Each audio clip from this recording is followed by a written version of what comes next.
Hello, my name's Mrs. Wood and I'm the head of English. I'm here to talk to you about studies in English at GCSE.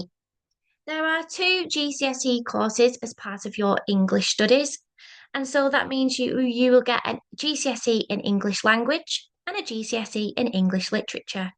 There are two exams for both of these two GCSE courses. Now, despite many opportunities for students to transfer skills, so using similar skills across these two exams, students actually need to prepare and revise for these two topics, GCSEs, in very different ways. So let's discuss the difference between these two GCSE options. All students will sit a GCSE in English literature. The examination tests both reading and writing skills. There are no coursework or controlled assessed elements, so that means that it is assessed by 100% exam. There are no pre-release materials, and it's also a closed book exam. This means that you do not have any help sheets that you can take into the exam or copies of the text to help you. It means that you rely solely on your memory and remembering quotations and the things that you need for the exam.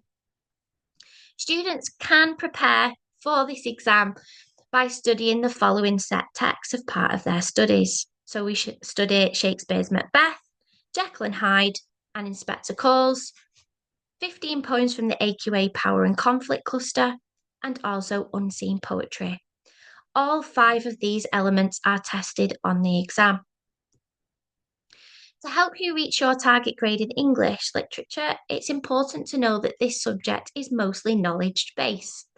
So, the more confident you are in your understanding of each of the set texts, like Macbeth, Jekyll and Hyde, the stronger your performance on the exam will be. Students need to be able to retain a lot of information for these exams. We study quite a lot of texts, and therefore, for each one of those stories or plays that we look at, you need to remember the following. You need to have a secure understanding of the plot, meaning what happens in the play or the story, and also a secure understanding of the characters.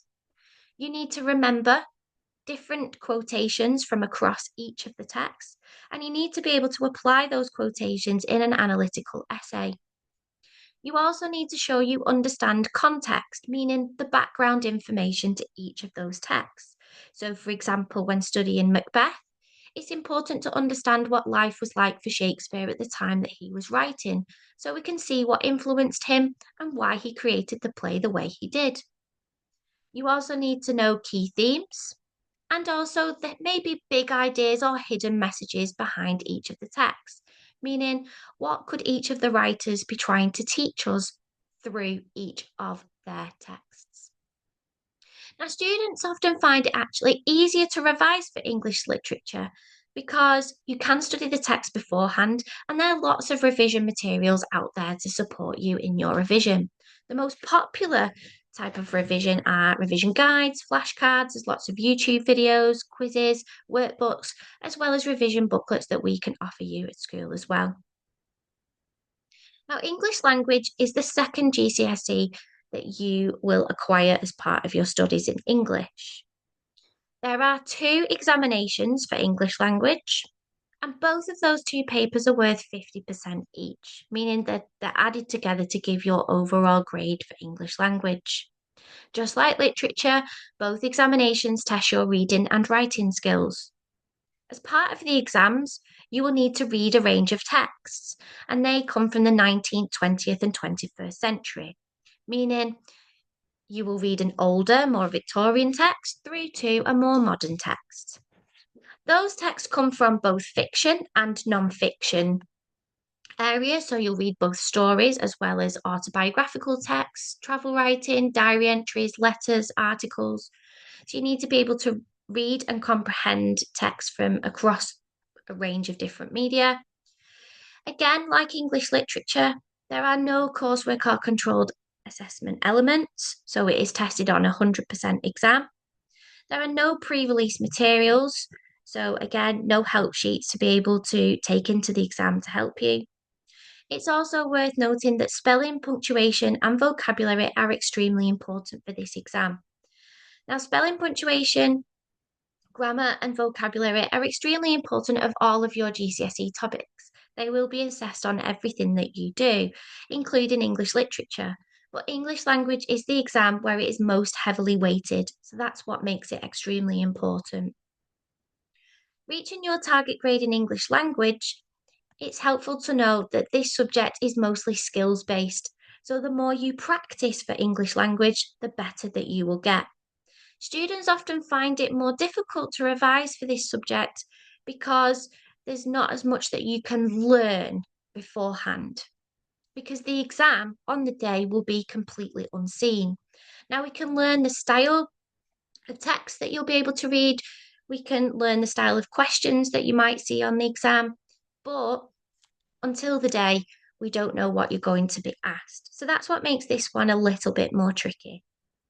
This is also the subject that colleges look for, and it's also the subject that students will need to resit if you do not get a standard pass, i.e., a grade 4 or higher. Some college courses also expect a grade 5, so it's worth checking with colleges and looking at course requirements when making your mind up with what you might want to study at college. Students, as part of this exam, will need to show that you can read a range of different texts, to show you understand and comprehend them by interpreting information from both fiction, so stories, as well as things like autobiographical articles.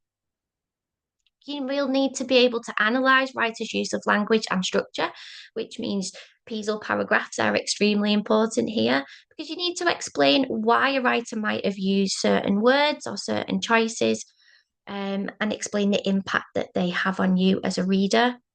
You also need to demonstrate good comparison skills, because you'll need to compare the language used across two types of texts, and again explain why the writer might have done that and for what purpose. There are also writing sections on each paper for English language.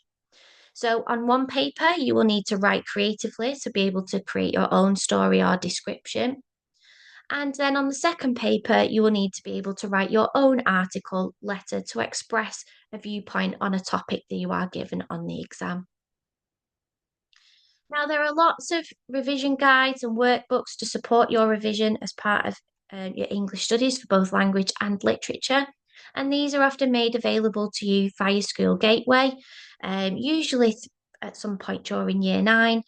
Um, but there are a wealth of revision materials that we can give you as well. If you have any other questions about the types of things that you study as part of your English GCSEs, feel free to speak to your English teacher or see me, Mrs. Wood. Thank you very much.